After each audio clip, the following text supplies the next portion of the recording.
lies in wait amidst your dreams, where nothing is ever how it seems. It is a portal to a terrifying world beyond the doorway to nightmare.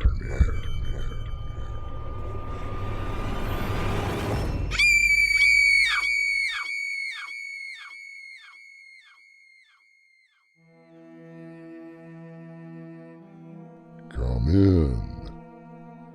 Welcome. I'm Artemis Black.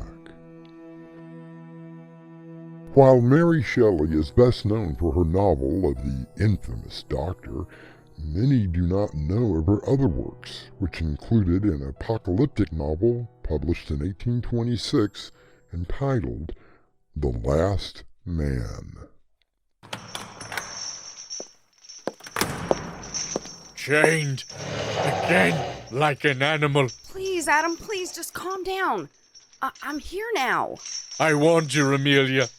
People never change. Adam, just tell me what happened tonight. Do they not understand how easily I could break these chains, these bars? How I could snap the necks of those stupid people with a simple squeeze of my hands? Let's hope it doesn't come to that. You just have to remain calm. I didn't kill him. And that is what I'm going to prove in court. Our mystery drama, The Trials of Frankenstein, The Conclusion, was based on characters created by Mary Shelley and written especially for Doorway to Nightmare by Winslow Swan and edited by Crimson McKenzie.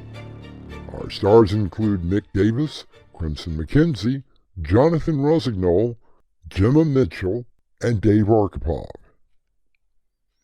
I'll return shortly with Act 1. Mystery, horror, thriller, suspense.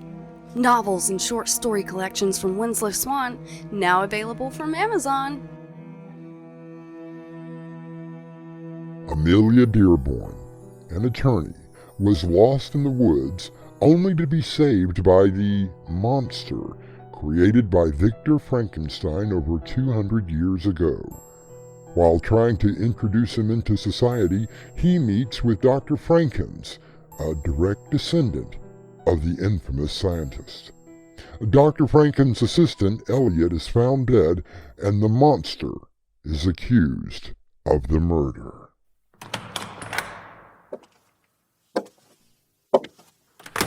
Adam, I'm so sorry. It's not your fault, Amelia. I told you before. I do not fit in your so-called society. I spoke with the detective. The evidence that they have is, well, flimsy at best.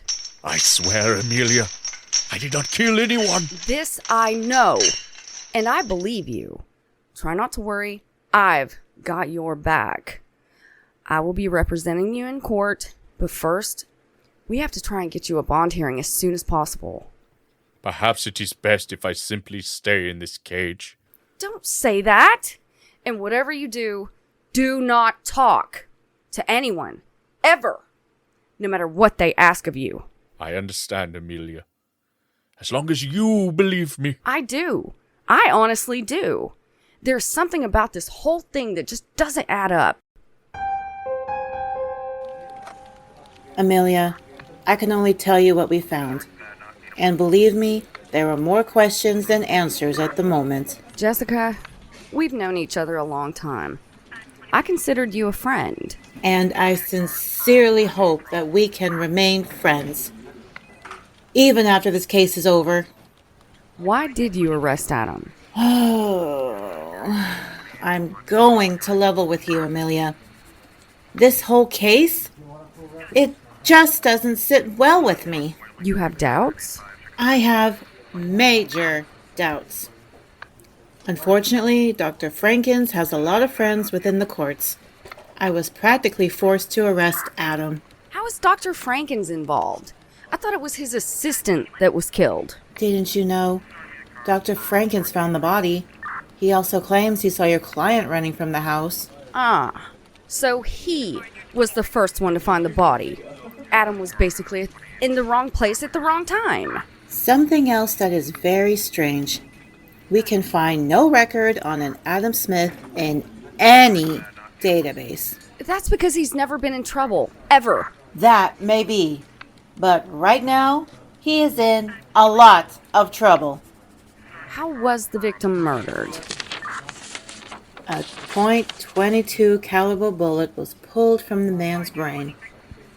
He was shot with a Derringer. That's a rather small gun, wouldn't you say? It did the job. The DA is pushing for no bond as well. Adam picked a great night to do it. Why do you say that? The entire area lost power. No lights of any kind. Darkness was definitely on his side.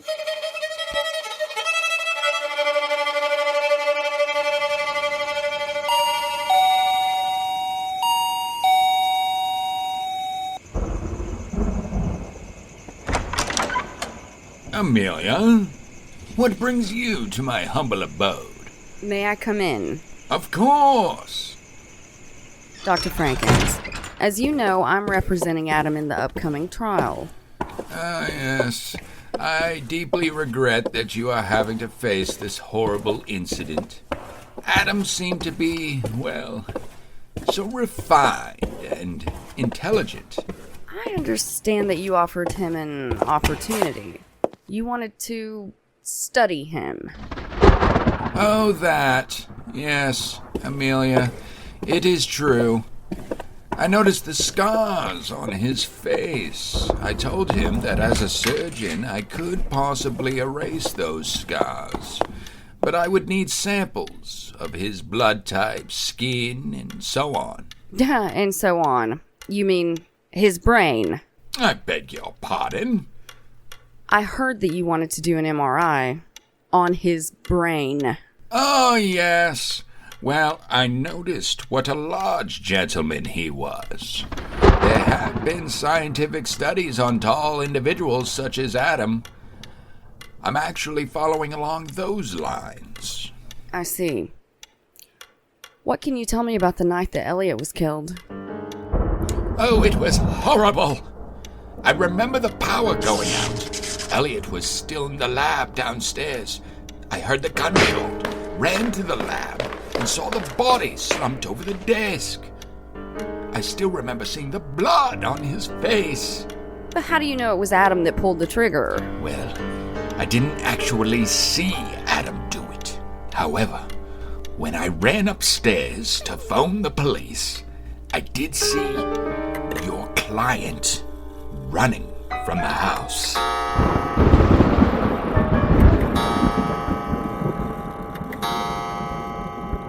Justice is a temporary thing that must at last come to an end. But the conscience is eternal and will never die, said Martin Luther. Ah, justice, something that is rarely seen, but held on to so fervently. I'll return shortly with Act 2. If you're enjoying these stories, come over to our YouTube channel, Doorway to Nightmare, where we add a few pics to color your imagination. See the faces behind the voices, too. Come on, you know you wanna. It has now been 3 months since Adam was arrested for the murder of Elliot. The day of the trial is at hand, and Amelia Dearborn is ready. All rise. The Honorable Judge Samuel Ridgefield presiding. You may be seated. Now then, is everyone ready? Good. Let the games begin. How are you holding up, Adam? It's not going very well, is it? Now don't get discouraged. The prosecution doesn't have much of a case. Our turn will come after the recess.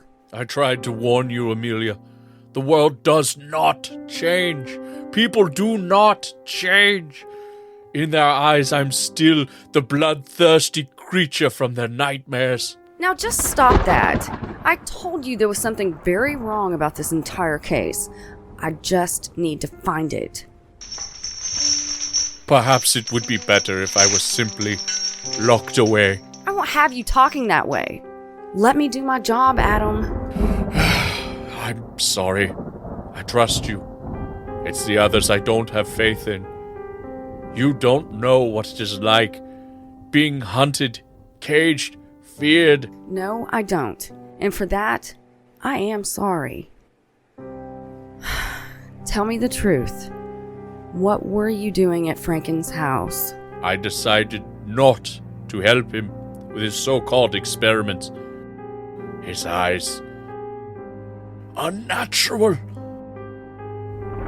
Almost as if he were like me. They held deep within them the madness of Frankenstein. Ugh. Unnerving. I'm hoping to get some information soon that just may prove your claim.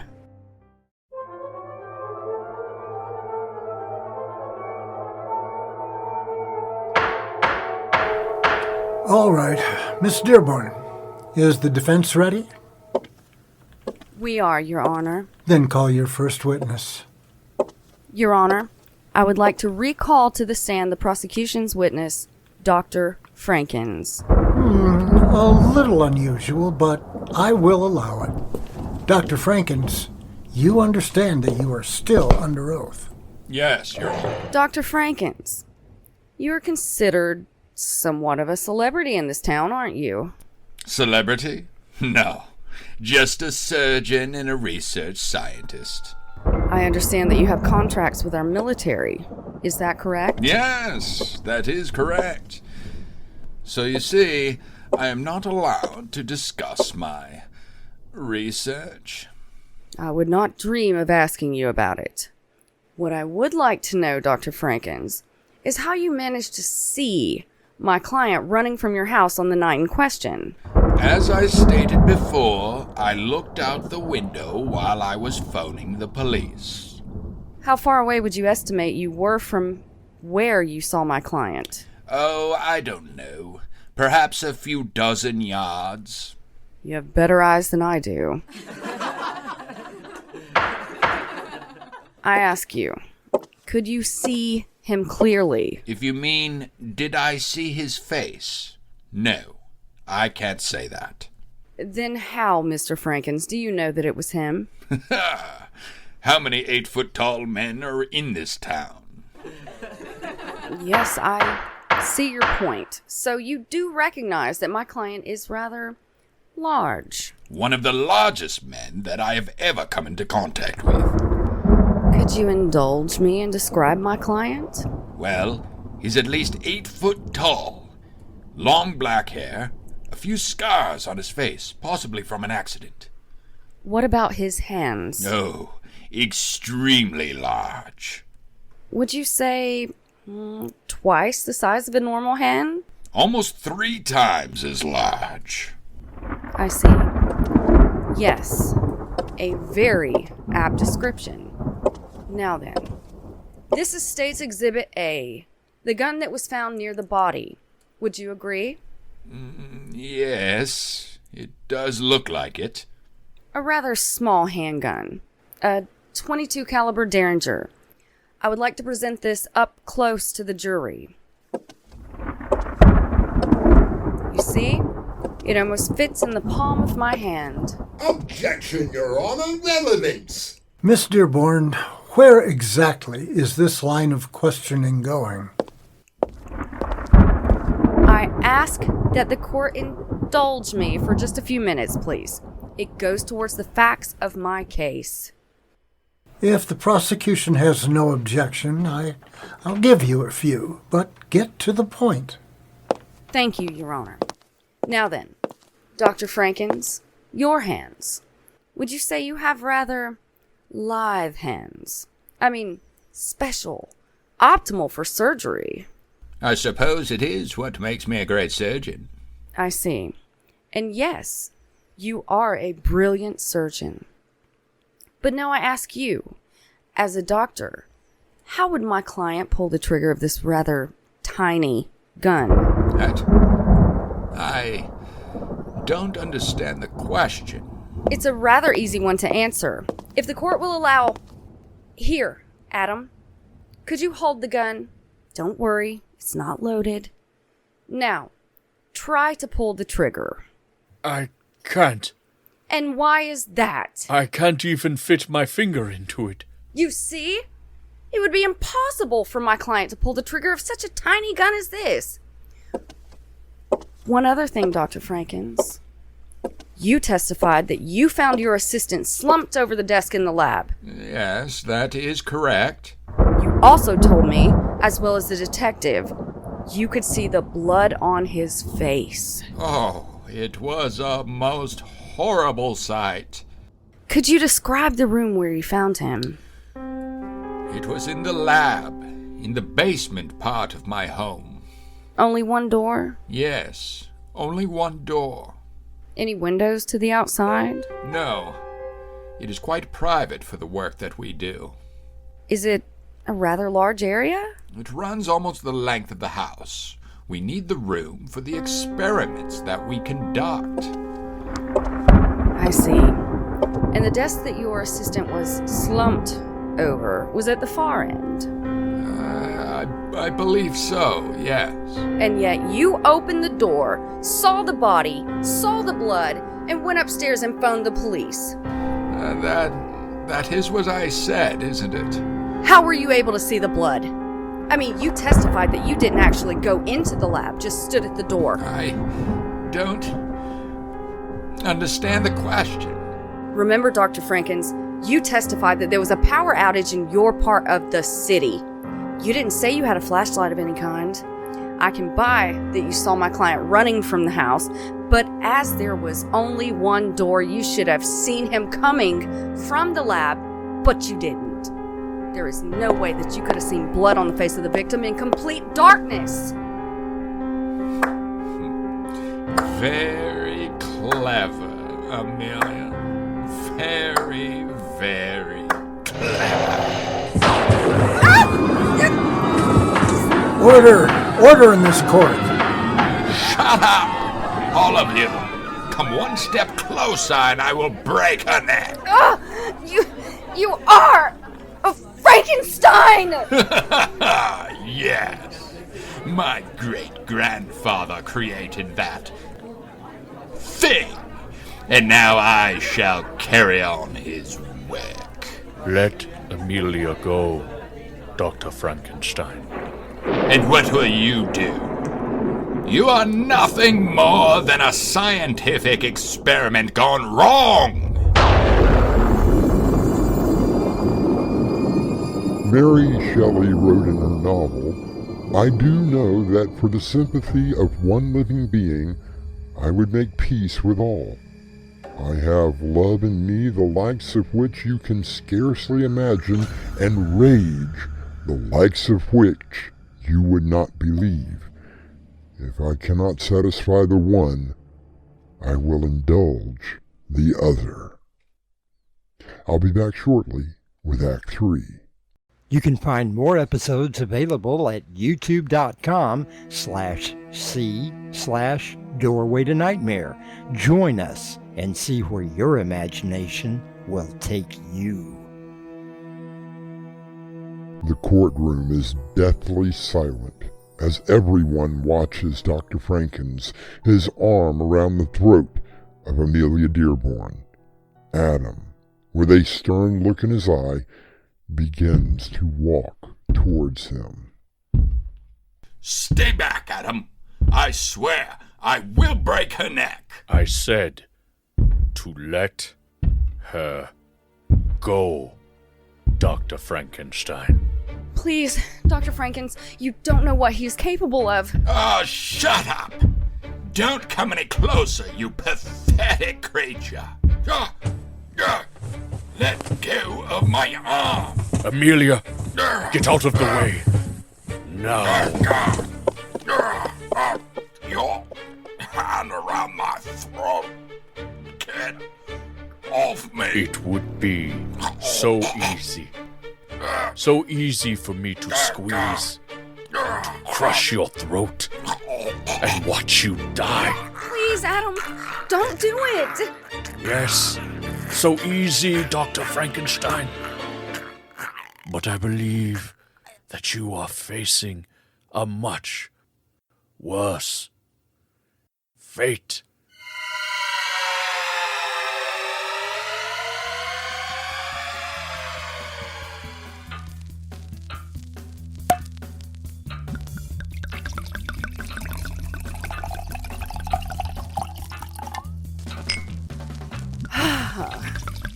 And here's to you, Adam. You have shown that you are more human than most of us. All of the charges were dropped? Yes, with prejudice. What does that mean? It means that you are completely free. They can never, ever touch you again. Thank you, Amelia. Thank you for showing me that there are good people in the world. You are most welcome. But wait, where are you going? I can't stay, Amelia. I think that we both know it. But I just thought... Oh, Adam! As I told you before, the world, the people, do not change. There's no place for me in society. Where will you go? Back to your cave? It is no longer safe. But how will I visit you? Amelia, you will never see me again. Oh, perhaps one day. No, it's not fair. You are free. You're more of a man than anyone I've ever met. I'm so sorry, but I have to go. Would you mind? I mean, would you let me give you a kiss goodbye? Is it something that you feel terribly strong about? Yes, it is. It has been an honor and a privilege to have met you, Amelia Dearborn. Don't ever change what and who you are.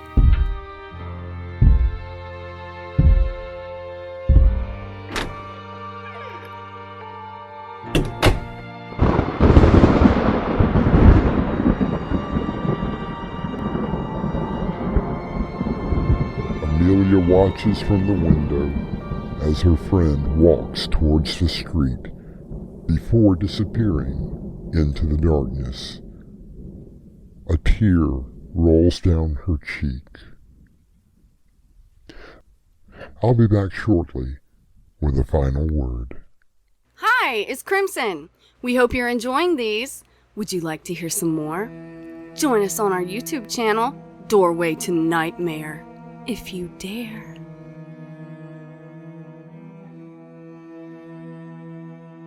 Mary Shelley wrote, "Such a man has a double existence. He may suffer misery and be overwhelmed by disappointments. Yet, when he has retired into himself, he will be like a celestial spirit that has a halo around him, within whose circle no grief or folly ventures." Our cast included Mick Davis, Crimson McKenzie, Jonathan Rosignol, and Gemma Mitchell. The story was edited by Crimson McKenzie and directed by Winslow Swan. And now, a preview of our next tale. I still say it's wrong, and that is the end of it. But have you ever thought about it? Just once? Never, Roger. And why are you even thinking about it? Overdue. Overdue. Overdue. Oh, here's one. Final notice. I get it. Okay. We have a little debt to worry about. A little debt?